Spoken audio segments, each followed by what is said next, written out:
सुप्रभात छात्रों, मैं आशा करती हूँ कि आप सब ठीक होंगे। चलिए आज हम हिंदी व्याकरण के अंतर्गत पाठ 7 संज्ञा का अध्ययन करते हैं। छात्रों, सबसे पहले हम संज्ञा की परिभाषा के विषय में जानते हैं। संज्ञा की परिभाषा संसार के किसी भी प्राणी, वस्तु, स्थान, जाति या भाव, दशा आदि के नाम को संज्ञा कहते हैं। अर्थात इस संसार में किसी भी प्राणी का नाम, किसी भी वस्तु का नाम, किसी भी स्थान का नाम, जाति अथवा भाव का नाम या दशा का नाम संज्ञा कहलाती है। हम कह सकते हैं कि इस संसार में जो भी नाम है वो सभी नाम किसी न किसी प्रकार से संज्ञा शब्द होते हैं। उदाहरण जैसे भारत एक विकासशील देश है। नरेंद्र मोदी भारत के सजग नेता हैं। गंगा एक पवित्र नदी है। कुरान इस्लाम का पवित्र ग्रंथ है। यहाँ पर आप ध्यान से देखेंगे तो पाएंगे कि कुछ शब्दों को रेखांकित किया गया है, जैसे भारत, नरेंद्र मोदी, गंगा एवं कुरान। अगर हम ध्यान दें तो हमें समझ में आएगा कि भारत एक देश का नाम है, नरेंद्र मोदी एक व्यक्ति का नाम है, गंगा एक नदी का नाम है और कुरान एक पवित्र ग्रंथ का नाम है। तो भारत, नरेंद्र मोदी, गंगा अथवा एवं कुरान, ये सभी नाम संज्ञा शब्द हैं। संज्ञा के भेद। संज्ञा के 3 भेद होते हैं। नंबर 1 व्यक्तिवाचक संज्ञा, नंबर 2 भाववाचक संज्ञा और नंबर 3 जातिवाचक संज्ञा।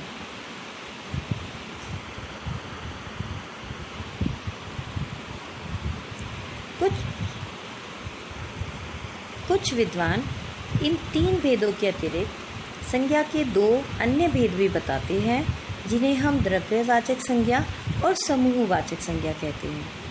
परंतु कुछ विद्वानों का मत है कि ये दोनों भेद जातिवाचक संज्ञा के ही भेद होते हैं। व्यक्तिवाचक संज्ञा जिन शब्दों से किसी विशेष व्यक्ति, विशेष प्राणी, विशेष स्थान या विशेष वस्तु का बोध हो, उन्हें व्यक्तिवाचक संज्ञा कहते हैं। जैसे विशेष व्यक्ति रमेश, विशेष प्राणी टॉमी, विशेष स्थान आगरा, विशेष वस्तु फाउंटेन पेन। ये सभी शब्द किसी विशेष व्यक्ति, वस्तु अथवा स्थान का बोध करा रहे हैं, अतः ये सभी व्यक्तिवाचक संज्ञाएं हैं। भाववाचक संज्ञा जो शब्द गुण, कर्म, दशा, अवस्था, भाव आदि का बोध कराएं, उन्हें भाववाचक संज्ञा कहते हैं। गुण के अंतर्गत गुण एवं दोष दोनों आ जाते हैं, जैसे सुंदरता, बदसूरती, चतुराई, बेवकूफ़ी, ईमानदारी, चोरी। दशा के अंतर्गत किसी भी वस्तु की, स्थान की या व्यक्ति की क्या दशा है, उसके कर्म। अवस्था के अंतर्गत किसी भी वस्तु, स्थान या व्यक्ति की अवस्था क्या है, जैसे मनुष्य जीवन की भी 3 अवस्थाएं होती हैं: बचपन, जवानी और बुढ़ापा। तो बचपन, जवानी और बुढ़ापा तीनों भाववाचक संज्ञाएं हैं। हमारे भाव, मनुष्य के मन में विभिन्न प्रकार के भाव आते हैं। जैसे कभी परिस्थितियों के अनुसार हम खुश होते हैं तो कभी दुखी होते हैं, कभी क्रोध आता है तो कभी घृणा होती है, कभी ग्लानि होती है। ये सभी जो हमारे मन के भाव हैं वो सभी भाव भाववाचक संज्ञा के शब्दों के अंतर्गत आ जाते हैं। जातिवाचक संज्ञा, जो शब्द एक ही जाति के विभिन्न व्यक्तियों, प्राणियों, स्थानों एवं वस्तुओं का बोध कराते हैं उन्हें जातिवाचक संज्ञाएं कहते हैं।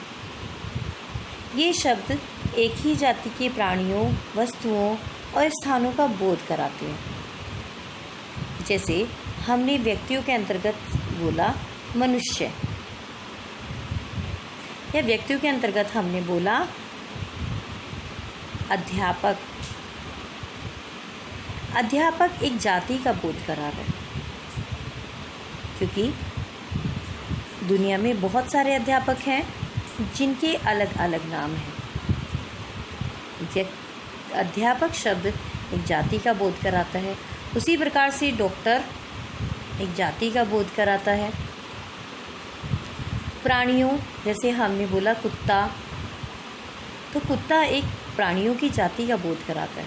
बहुत सारे कुत्ते हैं जो अलग अलग नस्ल, अलग अलग प्रकार के हैं, परंतु कुत्ता एक जातिवाचक संज्ञा है, जिससे कि हमें कुत्ते के विषय में पता चल रहा है। लेकिन कुत्तों की विभिन्न प्रजातियां विभिन्न प्रकार की हैं।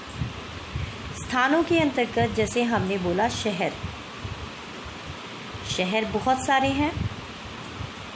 आगरा, मुंबई, दिल्ली, नोएडा, मेरठ, ये सभी शहर हैं। लेकिन शहर शब्द एक जाति का बोध करा रहा है। इस प्रकार से जो शब्द किसी विशेष व्यक्ति, वस्तु अथवा स्थान का बोध न करा करके उनके जाति का बोध कराएं, उन्हें हम जातिवाचक संज्ञा कहते हैं। और ये शब्द हमेशा एक ही जाति के प्राणियों, वस्तुओं और स्थानों के लिए प्रयोग होते हैं। द्रव्यवाचक संज्ञा, जिन संज्ञा शब्दों से किसी पदार्थ या धातु का बोध होता है उन्हें द्रव्यवाचक संज्ञा कहते हैं। पदार्थ से हमारा तात्पर्य है जैसे दूध, घी, गेहूँ, पानी, चीनी आदि। और धातु से हमारा बोध है लोहा, सोना, चांदी आदि। तो वे शब्द जो किसी पदार्थ के विषय में बताते हैं या किसी धातु के विषय में बताते हैं उन्हें हम द्रव्यवाचक संज्ञा कहते हैं।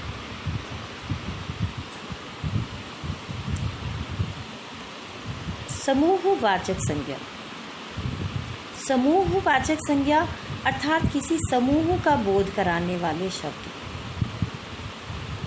जो शब्द किसी विशेष समूह या समुदाय का बोध कराते हैं उन्हें समूहवाचक संज्ञा कहते हैं। जैसे भीड़, हम हमेशा देखते हैं कि भीड़ का निर्माण हमेशा 2 या 2 से अधिक व्यक्तियों के मिलने से होता है। जब 2 से अधिक लोग एक जगह पर एकत्रित हो जाते हैं तो उसे वह भीड़ का रूप ले लेती है। तो भीड़ एक समूह का नाम है, यानी बहुत सारे व्यक्ति मिलकर के भीड़ करते हैं। बहुत सारे पदार्थ एक साथ रखे जाने पर भीड़ करते हैं और बहुत सारी वस्तुएं एक साथ एकत्रित होकर के भीड़ करती हैं। तो किसी भी व्यक्ति, वस्तु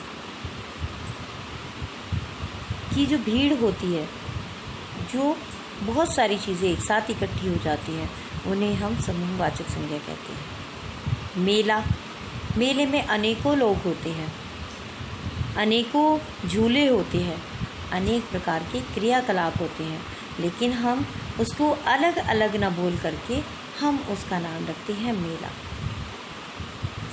मेला एक समूहवाचक संज्ञा है।